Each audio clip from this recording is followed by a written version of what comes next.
오늘부터 새벽에 데살로니가서를 말씀 전하게 되었습니다.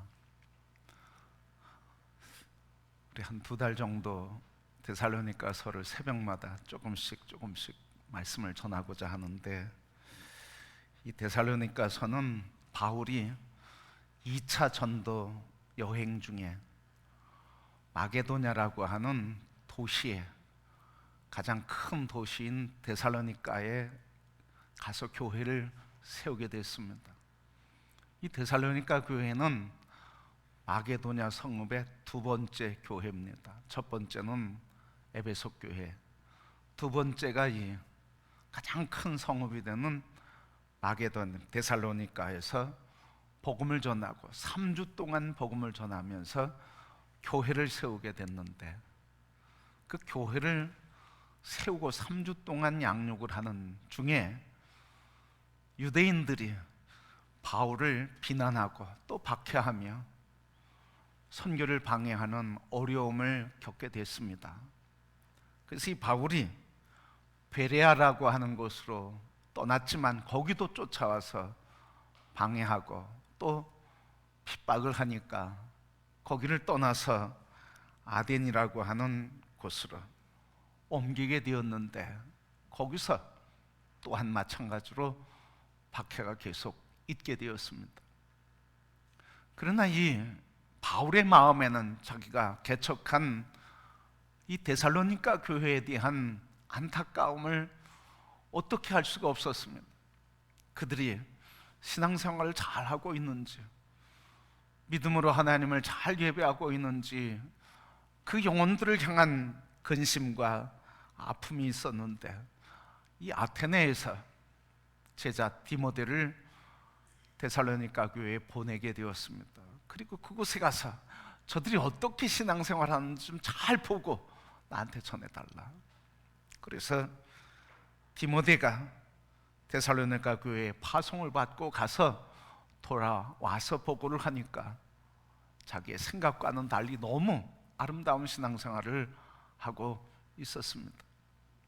그래서 그의 마음에 큰 기쁨이 가득하게 되었고, 그들에게 여전히 문제가 좀 있었지만 그러나 그 문제에 대해서 계속해서 편지를 하면서 문제에 대한 해결을 가르치게 되고, 말세를 사는 성도들에게 신앙의 온전한 모습이 무엇인지 편지를 쓰게 되었습니다.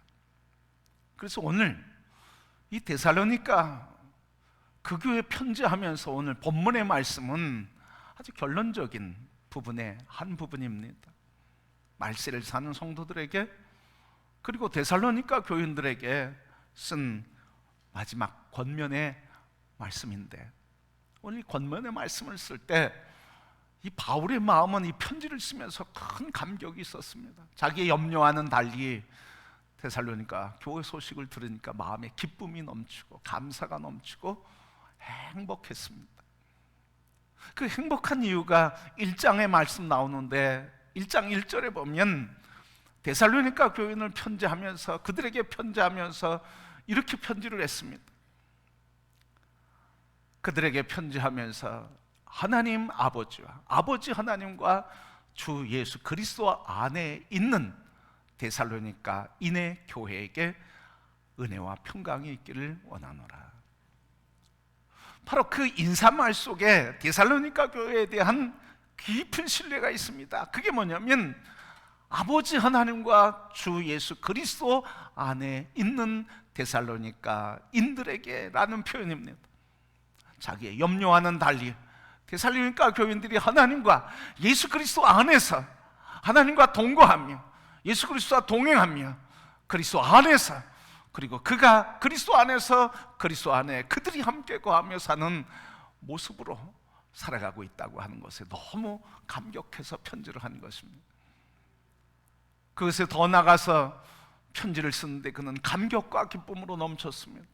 그 감격과 기쁨이 3절 말씀인데, 1장 3절 말씀 보면 너희의 믿음의 역사와 사랑의 수고와 소망의 인내를 안다 그랬습니다. 자, 여러분, 믿음의 역사는 뭡니까? 그 환난과 시련, 고난과 박해, 죽음의 위해 속에서도 그들이 믿음을 지키며 그들이 처해 있는 모든 환경과 문제들을 뭐로 바라봤다는 거예요? 사람의 눈으로 바라보지 않고 믿음의 눈으로 바라봤다는 거예요. 환난과 시련과 고난, 자기들 둘러싸고 있는 신앙생활하면서 만나는 모든 문제들에 대해서 사람의 눈으로 보지 않고 하나님의 역사하시는, 하나님의 인도하시는 믿음의 눈을 갖고 그것을 바라보았다고 하는 것입니다. 그래서 믿음의 역사, 그 믿음의 눈으로 바라보고 하나님이 역사하신 것을 믿음으로 바라보니까 그 삶에는 그 믿음대로 되는 역사들이 나타났다는 것을 보여주고 있는 겁니다. 그러니까 데살로니가 교회는 환난이 있었습니다. 핍박이 있었습니다. 로마 제국에 예수 그리스도를 왕 섬긴다고 한 것 때문에 죽음이 있었습니다. 그럼에도 불구하고 하나님께서 이 시련의 문제를 통해서 하나님이 이루시는 역사를 바라보며 믿음으로 살아갈 때 역사들이 나타났다는 거예요. 두 번째는 사랑의 수고라고 했어요. 하나님을 향해서는 믿음으로, 성도들끼리 향해서는 사랑의 수고로, 하나님의 성도들과 교회 안에서는 사랑의 수고를 마다하지 않았다는 거예요. 사랑의 수고는 뭡니까? 내가 대신 짐을 짊어지고, 대신 아픔을 당하고, 대신 연약함을 대신 책임지려고 하고, 대신 하는 삶이 값없이, 조건 없이, 자격 없이 죄인임에도 불구하고 사랑하신 그 사랑으로 서로를 향해서 이 사랑으로 서로를 품어줬다는 거예요. 그 짐을 지는데 수고했다는 거예요. 그러니까 그 교회는 사랑이 가득해서 문제와 연약함 속에서도 그것을 내가 품어야 할 것으로 알고, 내가 대신 짊어져야 할 것으로 알고, 내가 대신해야 할 것으로 알고 사랑의 수고를 마다하지 않는 하나님의 사랑이 가득한 교회, 이게 데살로니가 교인이었습니다. 믿음의 인내라고 했습니다. 소망의 인내라고 했습니다. 지금 언제 죽을지 몰라요. 박해가 있었습니다. 그 박해 속에서도 영원한 하나님 나라를 바라보며 주님이 오신다, 곧 오신다, 우리가 죽기 전에도 오신다, 그렇게 주님이 곧 오실 것이라고 하는 소망과 믿음으로 그들이 환난을 이기고 시련과 고난을 이기면서 인내하면서 믿음을 지켜가는 그 아름다운 믿음의 공동체. 그래서 믿음과 사랑과 소망 중에서 역사와 수고와 인내의 삶을 사는 아름다운 교회, 이게 데살로니가 교회였습니다. 성도 여러분, 이렇게 편지를 하면서 하는 말씀이 뭐냐면, 이 시대, 박해의 시대, 고난의 시대, 이 말세를 사는 성도들은 어떻게 살아야 할지 그들이 살아가는 모습을 격려하면서, 그리고 살아가야 할 삶에 대한 교훈을 하면서 쓴 편지가 이 데살로니가입니다. 오늘 이 시대에 우리는 어떤 사람은 생명을 다 누리고 살아가는 사람도 있습니다.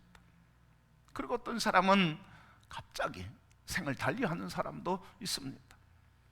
그런가 하면 예수 그리스도 언제 오실지 모르는 그 순간에 우리는 살고 있습니다. 그렇게 보면 우리는 모두는 언제 죽을지 모르는 종말의 삶, 마지막의 삶을 살고 있는 것입니다. 그러면 오늘 말씀을 통해서 말세를 사는 성도들에게 바울은 데살로니가의 교회에게 주는 말씀을 통해서 오늘 우리에게 주시는 말씀은 무엇일까?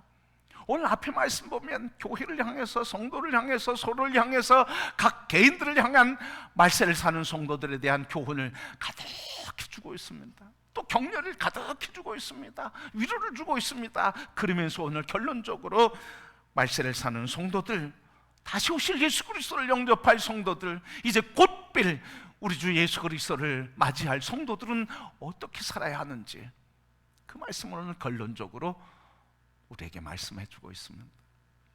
성도 여러분, 오늘 우리는 주님을 만나기까지 어떤 삶을 살아야 할까요?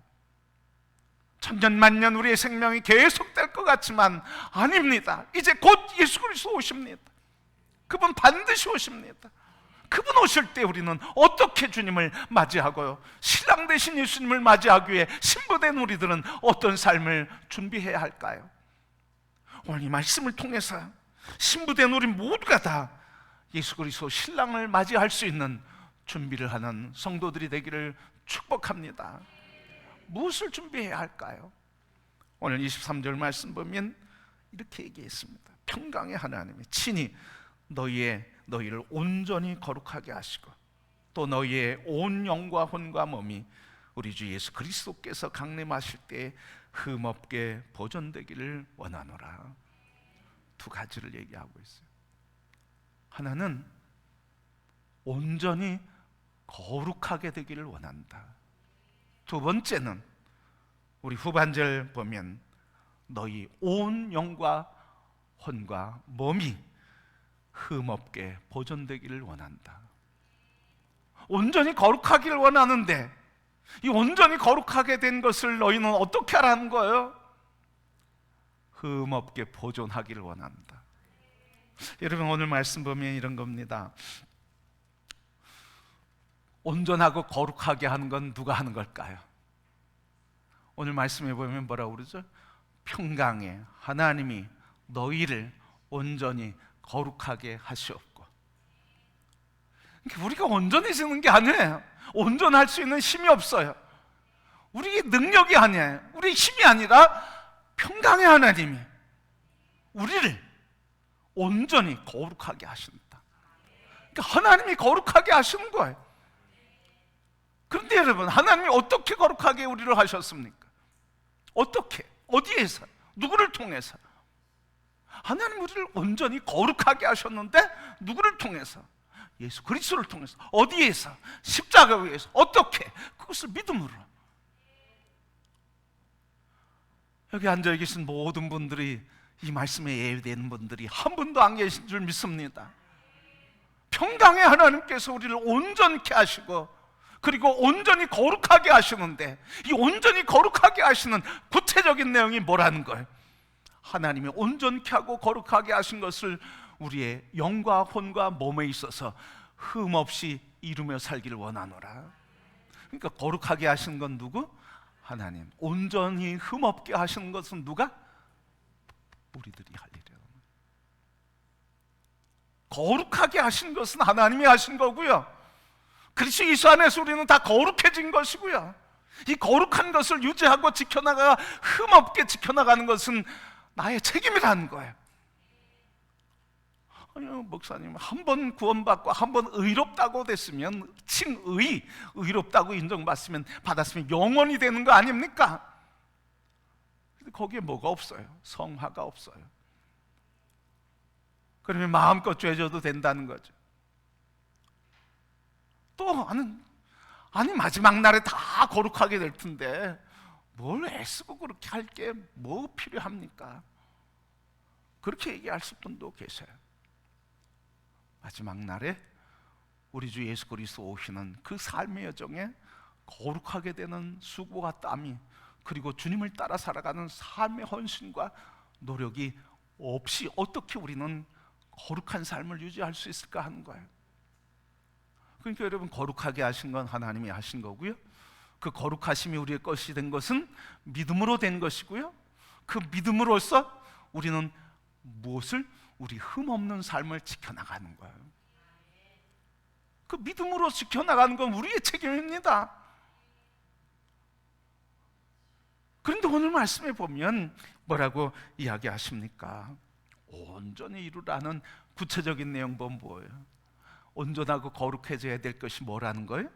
우리의 영, 우리 혼, 우리의 몸. 구체적인 거죠, 여러분. 영이라고 하는 것은 하나님과 교류하는 기능이에요. 그러면서 양심을 느끼고 의의 결단을 하고 할 수 있는 것, 이걸 영이라고 그래요. 하나님과 교제하는 것. 그래서 하나님과 민감하게 교제하는 것. 그래서 하나님을 느끼고 하나님을 만나고 체험하는 이런 영적인 교류, 하나님과의 만남.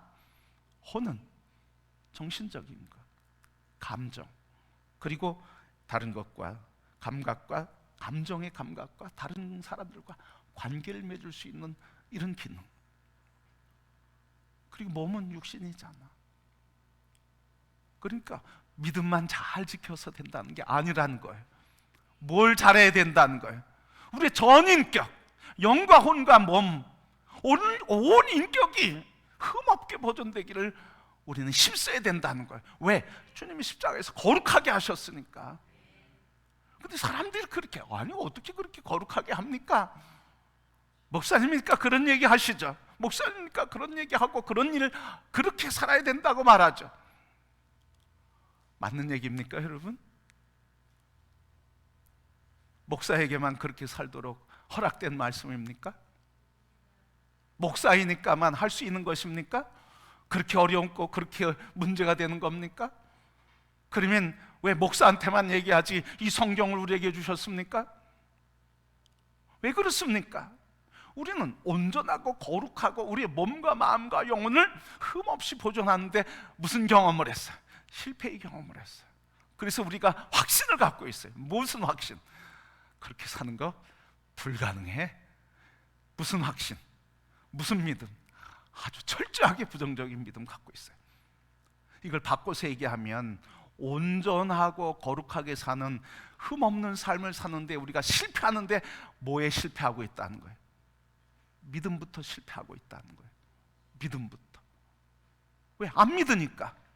거룩하게 하셨고 온전케 하셨고 흠없게 하신다고 그 능력으로를 그 믿음으로 흠없게 됐고 그 능력으로를 흠없게 하신다고 하는 하나님의 말씀과 십자가에서 이루신 하나님의 구원과 속죄와 거듭남과 온전함과 거룩하고 새로운 피조물 되게 하신 것을 믿지 않으니까, 그러니까 뭐에서부터? 믿음에서부터 실패하고 있는 거예요. 믿지 않는 거예요, 여러분. 뭐만 믿어요? 내 생각을 믿는 거예요. 내 패배의 경험을 믿는 거예요. 내 이성적인 능력만 믿는 거예요. 그것으로 하다 안 되니까. 여러분, 율법은 왜 주셨습니까? 율법을 통해서 의로워지라고 율법을 주셨습니까? 여러분 어떻습니까? 율법을 주신 목적이 뭡니까? 율법을 주신 목적은 그 율법을 행함으로써 의로워진다고 하는 것을 가르쳐 주는 게 아니라 율법을 행함으로써 내가 율법을 다 지킬 수 없다고 하는 연약한 죄인이라고 하는 걸 깨닫기 위해서 율법을 주신 거예요. 그러니까 율법은 죄를 깨닫는 거예요, 여러분. 여러분, 율법적으로 완전한 분 어디 계십니까? 한 사람도 없어요. 의로한 사람 한 사람도 없어요. 율법을 다 지키는 사람 한 사람도 없어요. 그러니까 율법을 주신 목적은 바울이 이야기한 것처럼 죄를 깨닫게 하는 것뿐이에요. 그래서 죄를 깨닫고, 하나님, 내가 이렇게 무능한 자입니다. 이렇게 연약합니다. 내가 능력이 없는 자요, 내 힘으로는 의롭게 될 수 없는 죄인입니다. 이걸 철저히 깨닫고 십자가의 믿음, 그래서 십자가에서 구원하신 하나님의 사랑과 그 은혜와 능력이 나를 온전하고 거룩하게 하셨다는 것을 믿음으로 가게 하는 길이 율법을 통한 길이란 말은, 율법을 통해서 완전해지는 게 아니고 율법을 통해서 죄인임을 깨닫고 철저히 회개하고, 그래서 십자가의 사랑만이 나를 온전케 한다고 그 믿음을 가질 때 우리를 온전해지는 거예요. 온전해지면 죄 안 질까요? 죄 져요, 여러분. 그럼 온전하다는 건 뭘까요? 죄를 깨닫고, 깨닫는 순간 이 죄로부터 구원할 자이는 하나님은 예수 그리스도 안에서 십자가의 보혈만이 이 죄에서 정결케 하시고 깨끗게 하시며 이미 용서하셨다고 하는 죄인인 용서받은 것을 깨닫고 십자가로 앞서 주님 앞에 엎드리며 하나님을 영광 돌리고, 주님, 죄인이 왔습니다. 십자가의 보혈, 저를 위해 흘린 피인데 또 죄를 졌습니다. 이런 연약한 죄인입니다. 회개하오니 용서하시고 긍휼의 사랑을 회복시켜 주옵소서. 다윗이 고백한 것처럼 주의 성령을 내게서 거두지 마시고 주의 기쁨을 내게서 거두어가지 마옵소서. 나는 죄인입니다. 이게 온전한 거예요. 완벽해서 죄를 안 져서 온전한 게 아니라는 거예요. 죄를 여전히 지지만 그러나 죄를 알고 깨닫고, 깨닫는 순간 겸손히 주님 앞에 엎드려, 주님, 제가 죄인입니다. 오직 주님의 사랑과 십자가 사랑만이 저를 평안케 하고 감사하고 안식하게 하십니다. 이게 온전한 거예요, 여러분. 율법을 통해서 완전해지려고요? 그건 교만한 거예요, 여러분. 다 할 수 있습니까? 완벽할 수 있습니까? 아니, 그럴 사람 하나도 없습니다. 그런데 우리는 이거에 실패하는 거예요. 그 능력이 내게 있다고 믿는 거예요. 그러면서 애쓰죠. 흠잡히지 않으려고 발버둥 치죠. 잡히지 않으려고 온갖 신경을 다 쓰죠. 그러면서 신경쇠약에 걸리고 긴장하게 되고 병들고, 그래서 지치고, 그래서 신앙생활 재미없고, 예수 그리스도는 떠나고, 예수 없는 삶을 살게 되고, 예수 없이 율법만 살아있고 은혜 없이 행만 살아있는 하나님과 관계없는 삶을 사는 신앙을 살 수 있다고 하는 거예요. 그러니까 오늘 우리가 온전해지는 것은 율법을 통해서 어떤 행위를 통해서가 아니라 십자가에서 이미 용서해 주신 그 사랑 믿고 내가 온전해졌다고 하는 믿음으로 살아가는 거예요. 그러면 여러분, 우리가 믿음에 실패하는데 두 번째 실패하는 이유가 있어요. 믿음으로 살아가야 되는데, 은혜를 깨닫고 믿음으로 살아가는데 사람들이 그 다음에 문제가 돼요. 그 다음에 누구 힘 가지고, 내 힘 가지고 살려고 그래. 근데 여러분, 내 힘엔 그런 힘 없다니까요. 그때 누구 힘 가지고, 내게는 힘이 없으니까 내게 부어주는 힘으로 해야죠. 내 안에는 능력이 없으니까 내 안에 능력이 되신 그분의 힘으로 해야죠. 그분이 바로 성령님이십니다. 우리의 몸을 성전 삼고 우리 안에서 지혜와 힘과 능력이 되시고 구원을 이루시고 성취하시며 구원을 완성케 하시는 하나님의 능력, 그게 성령님이십니다. 그러니까 은혜 받은 뒤에 율법의 삶을 아니라 성령의 능력에 붙들려서 그분과 교제하는 삶을 살 때 우리는 온전케 하신 것을 이루면서 살아갈 수 있는 은혜를 누리게 되고 온전케 하는 삶을 살 수 있습니다. 성령께서 죄를 깨닫게 하시고 성령께서 지혜의 말씀을 깨닫게 하셔서, 그래서 서야 할 자리, 가야 할 자리, 앉아야 할 자리, 오만한 자리를 구분하고 죄인의 자리를 구분하고 그 자리에 앉지 않게 하시고, 주님의 말씀을 깨닫게 하셔서 하나님께서 악을 골짜기 빈들을 향해도 그 길에서 안식을 누리게 하는 그 길을 발견하며 그 길을 가게 하시는 이 삶, 그게 성령님이 하시는 거예요. 그래서 우리가 이 온전케 되고 마지막 말세를 사는 성도들이 준비해야 될 것은 바로 이겁니다. 성령을 받는 거예요. 성령님 내 안에 계신 것을 믿고 그분과 교제하는 거예요. 그래서 여러분, 예수님께서도 요한복음 20장 21절 22절 뭐라고 하셨냐면, 부활하셔서 제자들에게 나타나시며 너희에게 평강이 있을지어다, 하나님이 나를 보내신 것처럼 나도 너희를 보낸다 하시면서 22절 말씀은 성령을 받으라. 사도행전 1장 8절 성령이 마시면 너희에게 권능이 말 것이고 복음의 증인이 될 것이다. 그러니까 여러분, 예수 믿는 사람은 성령의 능력으로 사는 사람이에요. 그럴 때 그 능력이 우리를 온전고 강건하게 하며 그 능력이 우리를 생명의 기쁨과 감격 속에 예수의 사람으로 우리를 거룩한 삶으로 이끌어 가시는 줄 믿습니다. 성령이 내주하시니까 죄에 대해서 더 민감해지고, 성령이 내주하시니까 하나님이 가르치시고 인도하시는 것에 더 민감해지고, 성령이 내주하시고 그분과 깊은 교제를 하니까 삶의 문제들에 대해서 하나님이 이루신 것을 믿음으로 바라보고 데살로니가 교인이 살았던 것처럼 믿음의 역사가 나타나고, 그분이 내 안에 계시니까 사랑의 역사와 은총을 입는 그 기쁨과 감격이 있으니까 그 사랑의 힘으로 수고를 마다하지 않고 사랑의 짐을 지며 살아가고, 그 믿음의 역사 안에서 우리가 소망 안에서 환난과 시련도 곧 주님 오신다 믿음으로 이겨가게 되는 줄 믿습니다. 그러니까 이 말세를 사는 사람들에게 오늘 바울은 결론적인 말씀으로 얘기해 주시는 거예요. 어떤 삶? 우리를 하나님이 거룩하고 온전케 하셨다. 그러므로 이 거룩이 너희의 몸과 영과 혼에 흠없게 번되기를 원한다. 하나님이 이루시니 너희들은 하나님의 영이 이루시는 그 역사에 아멘하고 성령이 가르치신 것에 늘 교제하며 그분이 인도하시는 길로 가라. 그러면 이루시는 것 하나님이 하신다. 그래서 너희는 보존되게 할 것이고 끝까지 책임져 줄 것이라고 하는 말씀을 해 주고 계신 것입니다. 두려워하지 마십시오. 내 능력으로 하는 것이 아니라 하나님이 도와주시고 하나님이 하시겠다고 하셨습니다. 우리는 그 하시는 일에 성령님과 동행하며 아멘, 주님 인도하시는 것을 민감하게 듣고 순종할 때, 신랑 되신 우리 주님 오실 때 우리는 준비된 신부로서 주 예수여 어서 오시옵소서 주님을 영접하며 영생 영원한 천국을 누리며 살게 될 줄 믿습니다. 여러분, 이 삶은 죽어야만 오는 걸까요? 이 삶은 내 인생의 마지막 끝날 때 오는 걸까요? 전혀 그렇지 않다는 것입니다. 오늘 이 순간이 내 인생의 마지막으로 생각하고 살아가는 그 순간, 바로 종말론적인 삶을 사는 사람들에게는 바로 이 순간이 주님 앞에 받아들여지는 인생이요, 주님이 열어주는 천국의 삶을 사는 삶이요, 이 땅에서 하나님이 통치하시는 천국을 누리는 복된 인생이 열리는 줄 믿습니다.